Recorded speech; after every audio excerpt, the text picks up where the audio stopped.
રાજકોટના વાહન ચાલકો માટે ટ્રાફિકની સમસ્યામાંથી મુક્તિ અપાવતા એક સૌથી મોટા અને મહત્વના સમાચાર સામે આવી રહ્યા છે.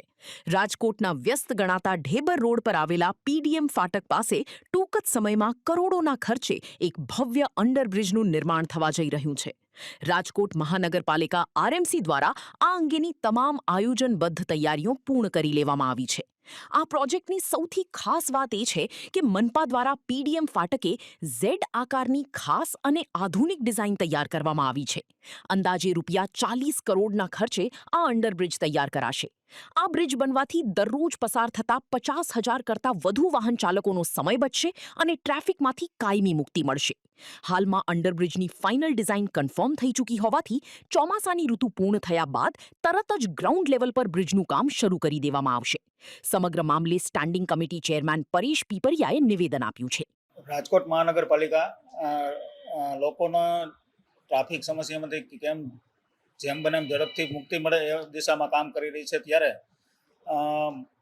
અટિકા ફાટકે રોજના અંદાજિત 50,000 જેવા વાહનોની અવરજવર થતી હશે, જેને લઈને રાજકોટ મહાનગરપાલિકા ટૂંક સમયમાં જ એક ઝેડ આકારનો બ્રિજ બનાવવા જઈ રહી છે. થોડાક જ દિવસોમાં ટેન્ડર પ્રક્રિયા હાથ ધરવામાં આવશે રાજકોટ મહાનગરપાલિકા દ્વારા, અને ત્યારબાદ ચોમાસા બાદ જેમ બને એમ ઝડપથી આ બ્રિજનું સ્ટ્રક્ચરનું કામ શરૂ થઈ જાય એ દિશામાં પ્રયત્ન કરશું. એ પ્રક્રિયા પણ નોટિસો અપાઈ ગઈ છે, એ પ્રક્રિયા પણ કોર્પોરેશન દ્વારા પૂર્ણ થઈ ગઈ છે.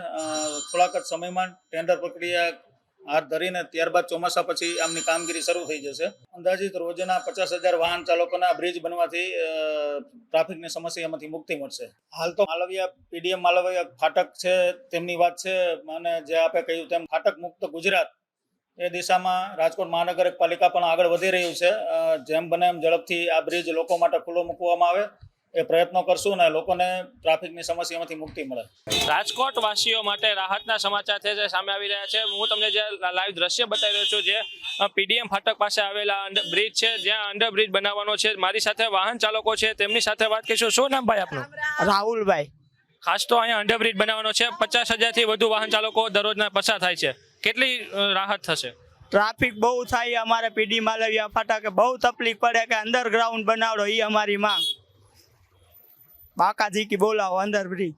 ખાસ તો આરએમસી ને શું કહેવા માંગશો જે અંડરબ્રિજ બનાવે છે તેને લઈ?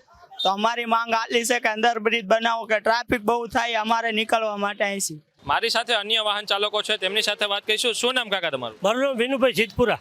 ખાસ તો અહીંયા મહાનગરપાલિકા દ્વારા અંડરબ્રિજ બનાવવામાં આવશે.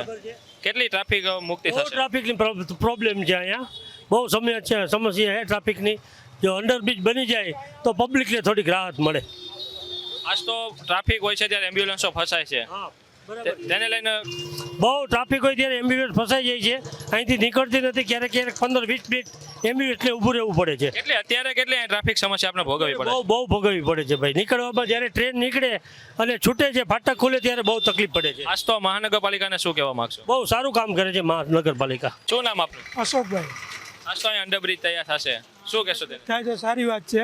આ ટ્રાફિકને બહુ રોડની રામાય તો સારું છે. ટ્રાફિકના હિસાબે થઈ જાય તો. અત્યારે કેટલી સમસ્યા પડે છે? સમસ્યા તો ફાટક બંધ થાય ત્યારે બહુ પડે છે. સ્કૂલ બૂલ છૂટે ત્યારે તો બહુ ટ્રાફિકમાં અટવાઈ જાય છે. હવે જરૂરથી ઝડપથી બનાવે તો વાત સારી છે. શું નામ કાકા તમારું? જગદીશભાઈ ચાવડા.